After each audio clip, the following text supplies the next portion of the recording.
Bismillahirrahmanirrahim. Assalamualaikum warahmatullahi wabarakatuh. Perkenalkan, nama saya Fauzi Kemal Ibrahim. Saya perwakilan dari kelompok tugas besar NLP dari topik analisis sentimen. Anggota kelompok kami ada 4, termasuk saya sendiri. Kemudian ada Astika Fujianti Rahayu, kemudian ada Alvan Wahyudi, dan juga Muhammad Walidin. Di sini saya akan menjelaskan beberapa hal dari laporan yang sudah dikerjakan. Ada 3 topik pembahasan. Yang pertama yaitu pendahuluan, kemudian bab 2 ada analisa, kemudian di bab 3 ada implementasi. Langsung ke bab 1, pendahuluan akan dijelaskan oleh teman saya, Astika. Silakan. Di bab 1 ini ada pendahuluan dan poinnya yaitu latar belakang masalah. Analisis sentimen merupakan proses memahami dan mengelompokkan emosi seperti positif, negatif, dan netral yang terdapat dalam tulisan menggunakan teknik analisis teks. Analisis sentimen sering juga disebut sebagai opinion mining. Hal ini menunjukkan bahwa kamu akan mengenali emosi apa yang ada di balik setiap kata-kata pelanggan. Jadi kayak nge-review gitu, nanti si reviewnya tuh dikategorikan gitu, mana yang positif, negatif, atau netral. Saat ini pelanggan sangat senang mengekspresikan perasaannya melalui platform online seperti media sosial, e-commerce, dan website. Oleh karena itu, sentimen analisis dilakukan di platform tersebut. Salah satu keunggulan dari analisis sentimen adalah menghemat waktu dan tenagamu. Kini analisis sentimen dapat dilakukan secara otomatis. Ada berbagai tools yang telah dilengkapi oleh algoritma khusus. Untuk menganalisis data dalam jumlah besar, itu bisa terdapat dalam aplikasi Halodoc. Aplikasi Halodoc ini yang akan menjadi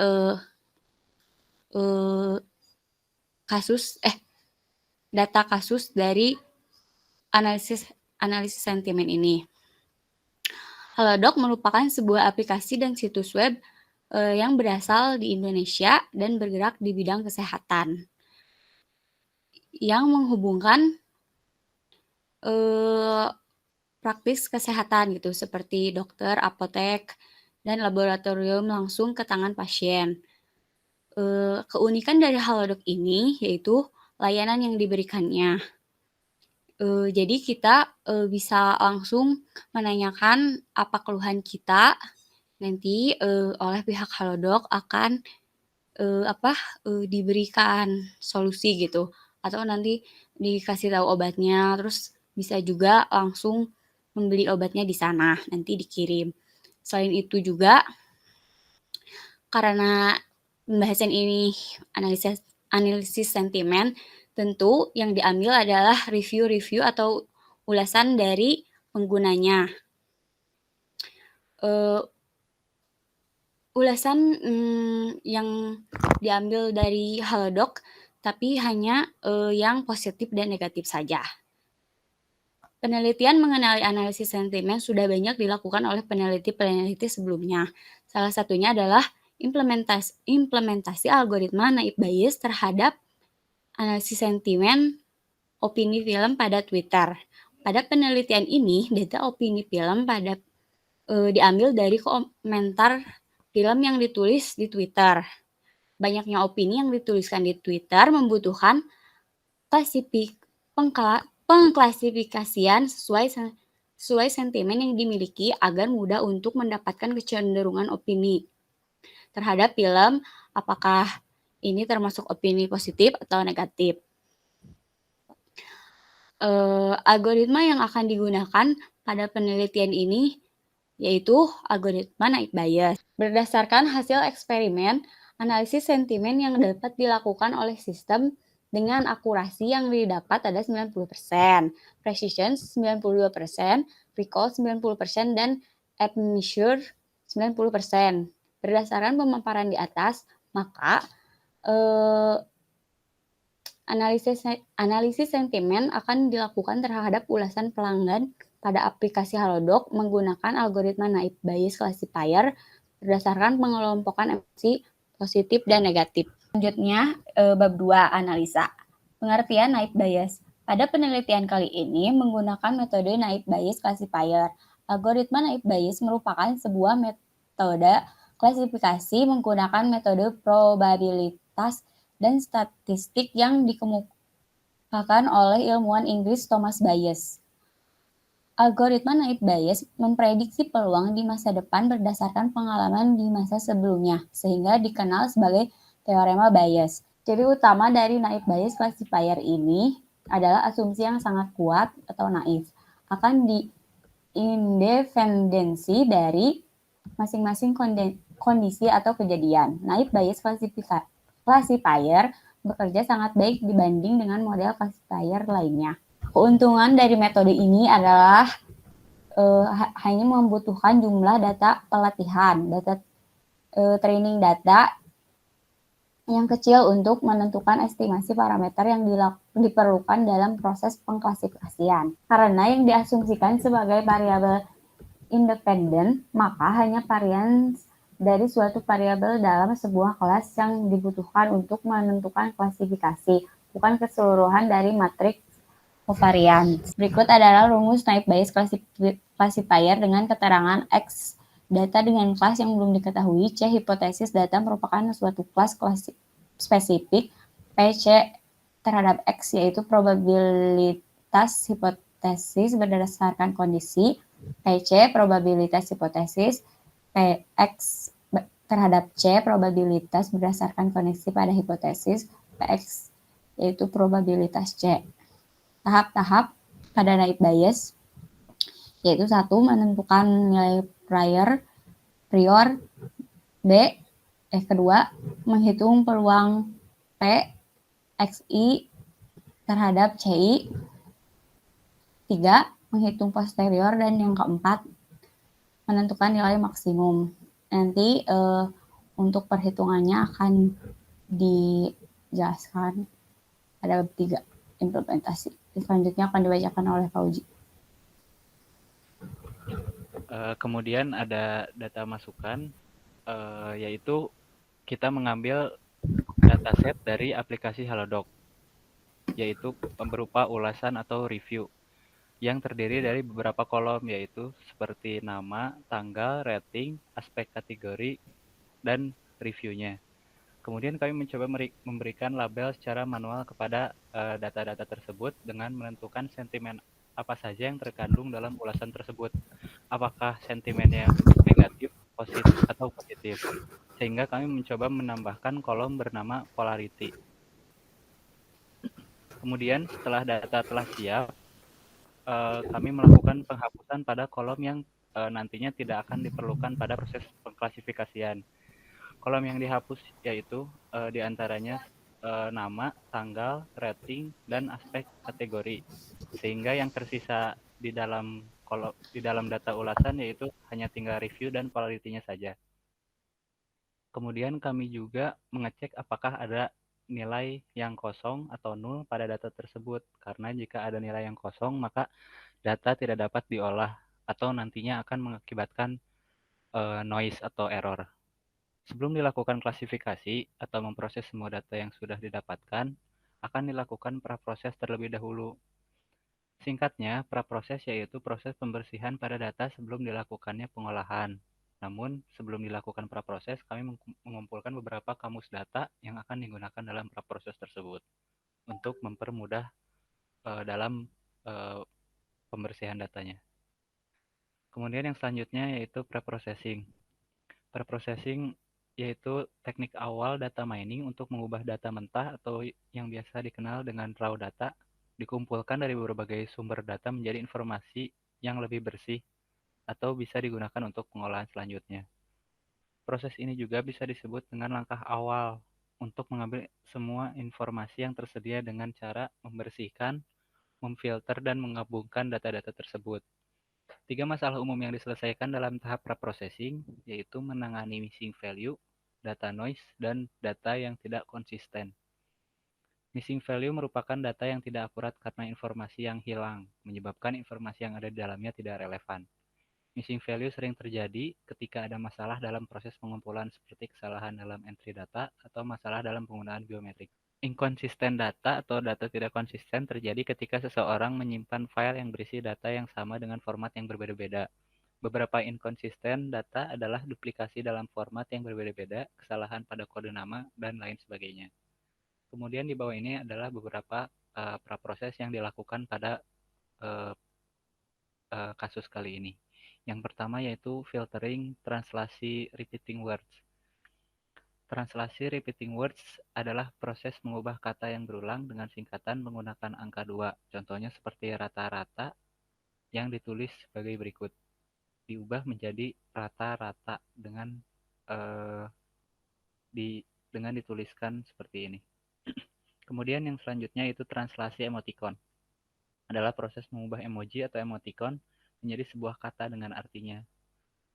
Kemudian yang selanjutnya ada case folding, yaitu proses mengubah huruf besar atau kapital menjadi huruf kecil.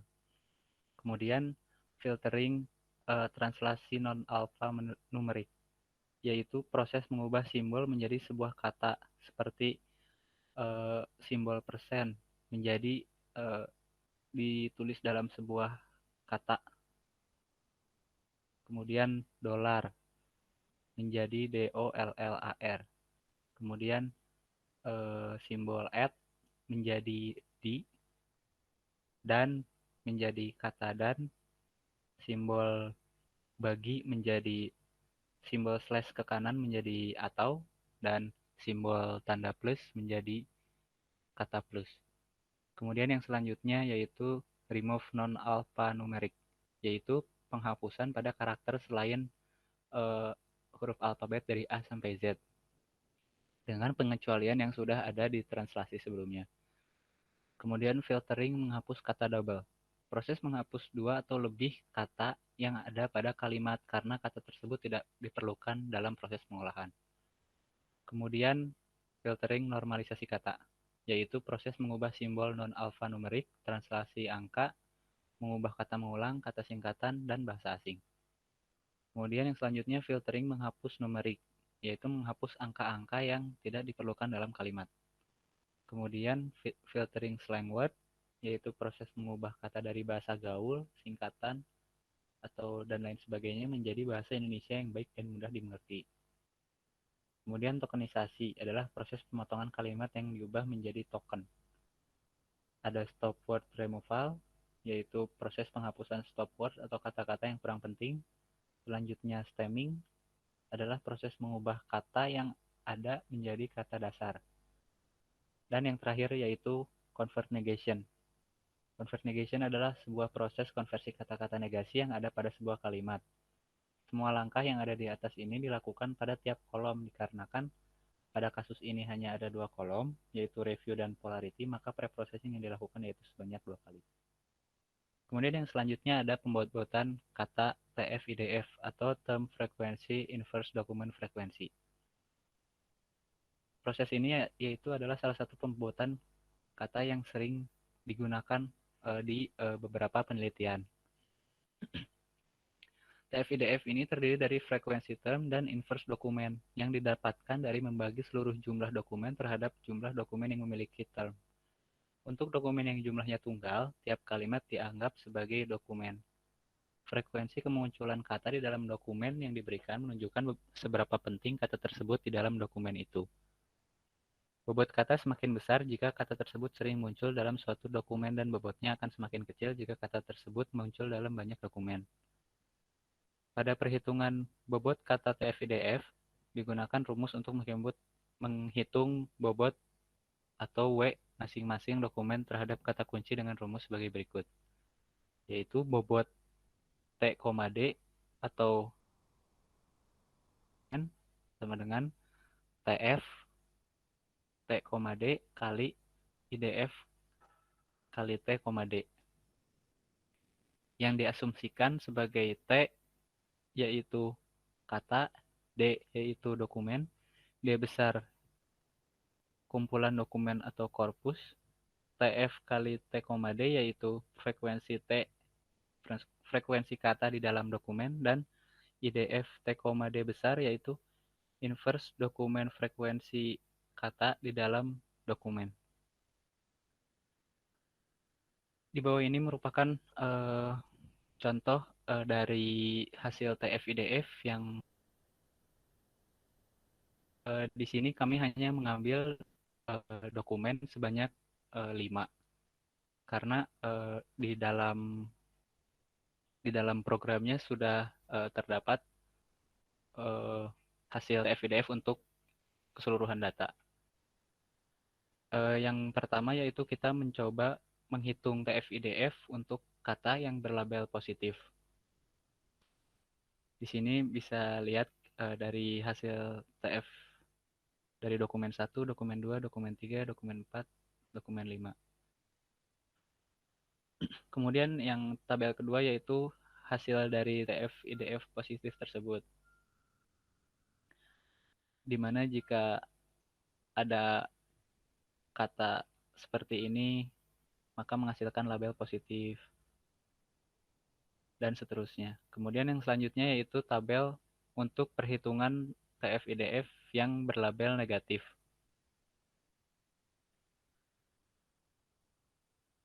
Perhitungannya juga sama dari 5 dokumen. Di sini bisa dilihat pada tabel keempat hasil TF-IDF negatifnya, bahwa jika ada kata layan berarti labelnya bernilai negatif, dan seterusnya. Kemudian yang selanjutnya yaitu bab 3, implementasi. Program yang telah dibuat bahasa pemrograman Python dengan menggunakan beberapa library untuk memudahkan proses implementasi, sehingga program akan terlihat lebih mudah dan singkat. Untuk tools yang digunakan yaitu kita menggunakan Google Colabs. Selain itu, pengerjaannya pun dapat dilakukan lebih dari satu orang, sehingga dapat memudahkan untuk mengerjakannya secara bersama-sama. Di sini, di bawah ini yaitu penjelasan program atau potongan-potongan sintaks yang diambil dari program aslinya, di mana terdapat beberapa coding, yaitu pengimportan library, kemudian memasukkan data, kemudian menghapus kolom,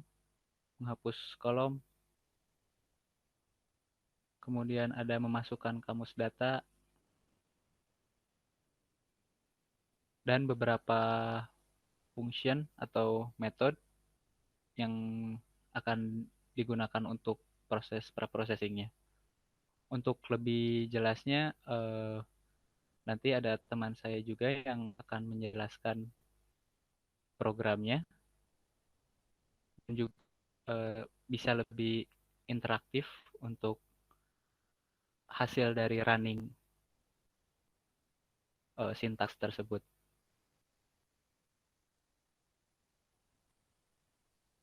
Assalamualaikum warahmatullahi wabarakatuh. Pada video kali ini kita akan mendemokan program yang telah kita buat. Program ini itu bertujuan untuk melakukan sentimen analisis. Mungkin untuk penjelasan yang pertamanya akan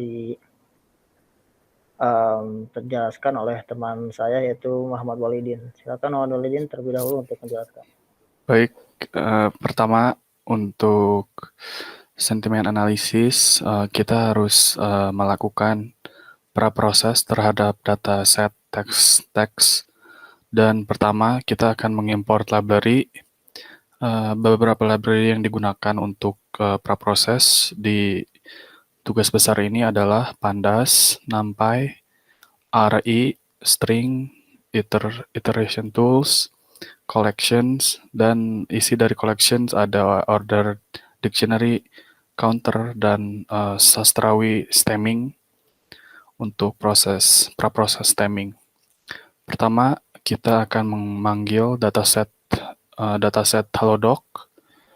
menggunakan PD Read Excel. Selalu jika sudah kelihatan datasetnya, kita akan seleksi kolom yang penting, dan jika dilihat dari tabel ini yang penting adalah kolom review dan polaritas untuk sentimen analisis.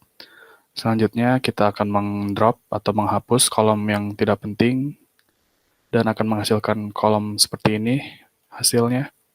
Setelah itu kita akan mengecek seluruh data yang memiliki value NaN atau no value, dan jika dicek dataset Halodoc tidak memiliki value yang memiliki NaN, none, jadi tidak dilakukan penghapusan value. Selanjutnya kita akan melakukan rename atau mengubah nama kolom yang asalnya memiliki kapital angka besar, terus akan terlihat seperti ini kalau nama kolomnya. Selanjutnya adalah untuk melakukan praproses, dan untuk sentimen analisis ini kita akan menggunakan beberapa kamus data eksternal atau yang dari luar yang sudah dibuat oleh orang lain. Kita akan menggunakan stop word eksternal, kamus data eksternal, dan kata-kata negatif, positif, slang, kata baku, kata emoticon, kata tambahan. Dan jika kita lihat jumlah kamus data yang digunakan adalah untuk slang ada 2.682, emoticon ada 173, root word ada segini, dan kata sentimen ada segini. Lalu kita akan membuat fungsi-fungsi praproses. Pertama ada fungsi praproses untuk filtering. Di sini fungsi ini menjelaskan atau mentranslasi kata mengulang. Contohnya adalah yang memiliki kata sama dan dua, sama, terus ada angka duanya, akan menjadi sama-sama. Selanjutnya adalah untuk fungsi convert emoticon. Di sini menggunakan kamus data sebelumnya, dan ini adalah fungsi convert emoticonnya. Lalu ada fungsi praproses filtering berikutnya untuk mentranslasi simbol non-alphanumerik. Contohnya adalah di mana simbol persen akan menjadi persen, dan berikutnya. Lalu ada praproses filtering. Di sini akan menghapus non-alphanumerik karena tidak terlalu penting untuk sentimen analisis, jadi dihapus. Lalu ada praproses filtering untuk menghapus white space atau spasi yang berlebihan yang tidak guna. Dan ada juga praproses filtering yang menghapus numerik karena juga tidak perlu di dalam sentimen analisis. Selanjutnya ada praproses untuk mengconvert slang, kata yang tidak baku, dan menggunakan kamus data yang sebelumnya. Di sini juga ada penghapusan stop word, dan ini ada juga fungsi untuk mengubah bentuk data string ke dalam list. Lalu ada juga fungsi string yang tidak memiliki anotasi. Selanjutnya ada juga fungsi untuk mengubah bentuk list ke dalam string. Lalu untuk praproses filtering ada juga untuk menghapus karakter yang tersendiri, dan ada juga hapus kata yang terlalu kecil yang lebih dari 2 kalau dilihat dari fungsinya. Lalu ada juga untuk menghapus kata lebih dari 2 atau yang repeat, yang mengulang. Di sini menggunakan library RE. Lalu terakhir ada juga untuk convert negation, kata-kata negasi bisa dilihat pada list ini, kamus datanya untuk convert negation, lalu ini adalah fungsi untuk convert negation-nya, di mana akan menggabungkan kata yang ada dalam negation word dengan kata berikutnya. Langsung saja ke dalam aplikasi praprosesnya. Pertama, kita akan melakukan filtering untuk kata yang mengulang, yang contohnya adalah sangat, akan menjadi sangat-sangat. Setelah itu, kita translasi emoticon, dan lalu akan melakukan case folding terhadap kolom review. Setelah itu akan juga mengubah simbol non-alphanumerik yang seperti tadi ada persen, akan menjadi persen, dan juga langsung dihapus. Lalu melakukan filtering yang menghapus kata lebih dari 2 atau yang mengulang. Setelah itu kita menghapus white space atau spasi yang tidak berguna atau yang berlebihan dengan mengapply fungsi yang tadi, normalizing words. Setelah itu menghapus numerik, angka-angka. Setelah itu dilakukan ke praproses tokenizing dan filtering slang words. Ini filtering slang words. Setelah itu kita lakukan penghapusan stop word. Setelah dihapus stop word, kita juga di sini lupa untuk case folding polaritasnya, kolom polaritas. Jadi dilakukan case folding untuk kolom polaritas. Setelah itu, setelah melakukan tokenizing dan penghapusan stop word, kita cek lagi, takutnya ada yang tidak terhapus untuk yang numerik dalam tokenizing ini. Setelah itu diubah bentuk datanya, yang pertama string akan menjadi list, dan diulangi lagi proses pengecekan slang words, proses filtering yang tersendiri, kata tersendiri atau yang pendek. Dan setelah dicek lagi atau dihapus, kita akan mengubah bentuk datanya yang asalnya list menjadi string untuk melakukan convert negation dan stemming. Di sini juga sama, dicek lagi, takutnya ada yang tidak terdeteksi atau yang tidak terhapus slang words-nya. Dan selanjutnya adalah pengubahan kolom review yang asalnya memiliki koma. Di sini menghapus koma itu. Bisa terlihat sudah terhapus koma. Pengubahan data untuk convert negation. Lalu akan dilakukan aplikasi fungsi yang convert negation tadi. Selanjutnya adalah untuk stemming menggunakan library sastrawi tadi. Dan jika sudah diproses, akan terlihat seperti ini. Di sini selanjutnya adalah untuk menghapus kutipan yang tidak penting dan koma menjadi spasi. Dan setelah itu di save kata data stemmingnya dan dicek lagi slang words, penghapusan slang words, pengubahan slang words dan penghapusan stop words.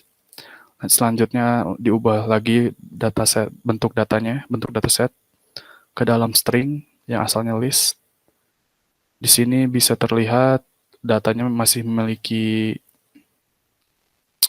koma, jadi perlu dihapus komanya. Di sini menghapus yang koma. Selanjutnya dilakukan proses filtering yang kata double atau kata yang mengulang. Selanjutnya adalah untuk di-save datanya dan memasuki untuk klasifikasi sentimennya. Klasifikasi sentimen akan dijelaskan oleh Alvan Wahyudi. Silakan. Baik, terima kasih. Yang pertama kita akan menggunakan library yang dari sklearn untuk proses klasifikasinya dan juga untuk proses ekstraksi fitur dengan menggunakan TF-IDF. Nah, dilanjut ke nge-loading data hasil dari preproses. Coba scroll ke bawah. Nah, scroll lagi. Nah,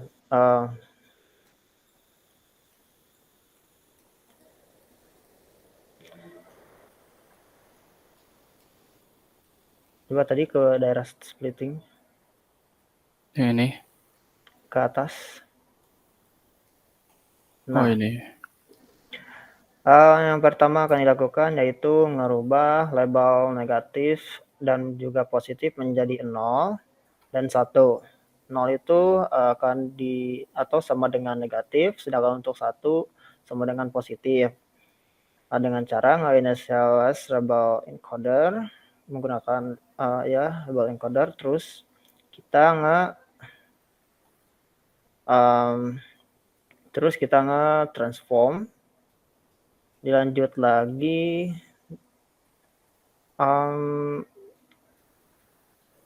nah, kita cek berapa banyak polarity dan dari atau label dari si data tersebut. Yang kita dapatkan ada dengan positif yaitu 650 dan negatif sebanyak 150. Dilanjut ke tahapan split data training dan juga testing. Nah, di sini kita akan menggunakan library sklearn yaitu train test split, yang mana kita akan nge-split, maksudnya akan menyimpan data review ke dalam variable X, lanjut ke polarity ENC.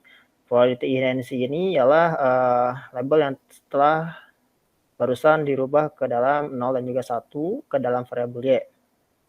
Dan berikutnya akan dilakukan penyimpanan akan dilakukan train test split dengan library yang telah kita panggil ke dalam sebuah variabel xtrain, xtest, ytrain dan juga ytest. Selanjutnya bisa kita lihat panjang dari xtrain dan juga ytrain sebanyak 140 dan untuk xtest dan ytestnya sebanyak 160. Lanjut. Nah, selanjutnya akan dilakukan ekstraksi fitur menggunakan TF-IDF. Di sini juga menggunakan library dari sklearn yaitu TF-IDF Vectorizer, yang dimana yang langkah pertama itu ialah initialize terlebih dahulu dengan menggunakan TF-IDF Vectorizer dengan parameter analyzer, tokenizer, preprocessor, stopword, dan juga max fiturnya sebanyak 5000. Terus akan dilakukan pengubahan data latih ke dalam vektor fitur dengan menggunakan metode fit transform yang menyimpan parameter dari xtrain. Terus hasil dari ini tuh akan disimpan ke variabel train data feature. Selanjutnya akan dirubah hasil tersebut ke dalam sebuah array. Lanjut. Sama seperti pada data latih, data test diubah ke dalam vektor features dan selanjutnya dikonversi menjadi bentuk array. Terus dilanjut, berikut merupakan bentuk atau banyaknya data dari train data feature sama test data feature. Untuk train data terdapat 640,902 dan untuk test data feature sebanyak 160,962. Selanjutnya akan mulai pelatihan terhadap algoritma multinomial naive Bayes-nya. Yang pertama, kita mengambil library yaitu multinomial NB, disimpan ke dalam kelas classifier atau bahasa instansiasi. Terus kita akan mengambil metode. Terus kita akan nge-feed train data feature dan juga ytrain-nya. Dilanjut dengan melakukan prediksi dengan menyimpan variabel dari test data feature. Selanjutnya akan ditampilkan. Nah, bisa dilihat hasilnya itu merupakan sebuah list dengan sebuah label, yang mana label tersebut telah dirubah ke dalam 1 dan 0. Terus dilanjut. Nah, berikut merupakan hasil dari laporan klasifikasi naif biasnya dengan menggunakan classification report, menyimpan y-test sama PRED-nya. Nah, bisa kita lihat di sini untuk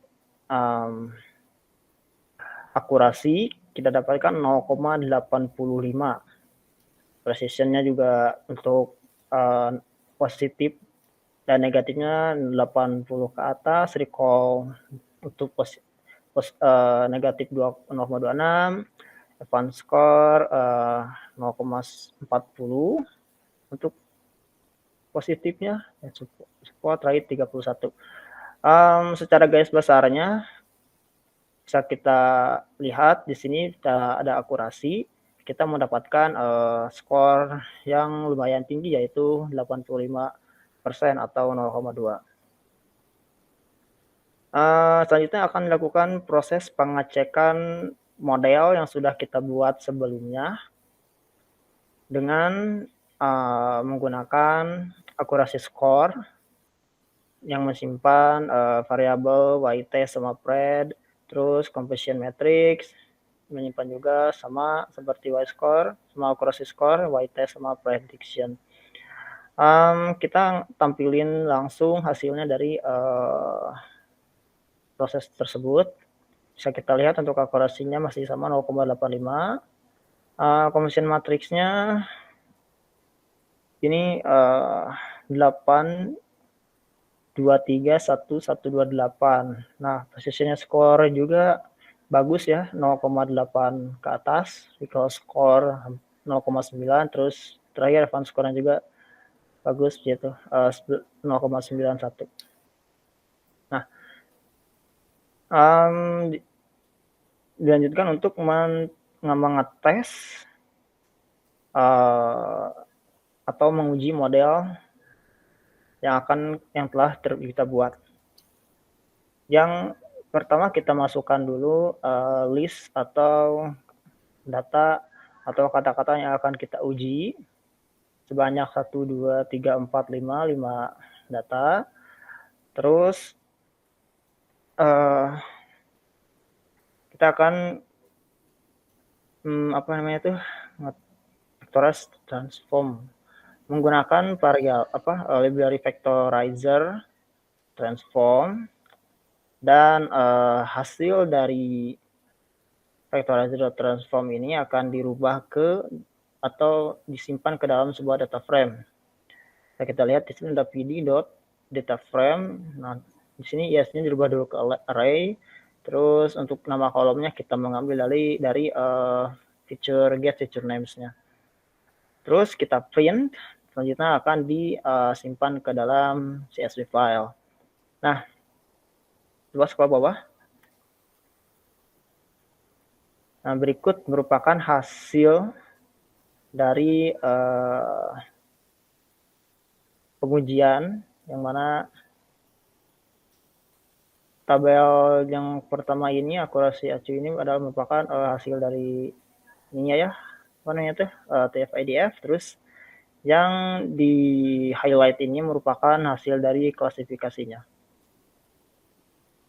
Oke, cukup sekian. Ini merupakan hasil terakhir dari program yang telah kita buat. Dan ada tambahan mungkin, Walidin? Udah cukup. Baik, kalau begitu mah sekian dari penjelasan yang telah kita sampaikan tentang demo program dari kelompok sentimen analisis yang akan menganalisis sentimen terhadap Halodoc. Akhir kata, wassalamualaikum warahmatullahi wabarakatuh. Waalaikumsalam warahmatullahi wabarakatuh.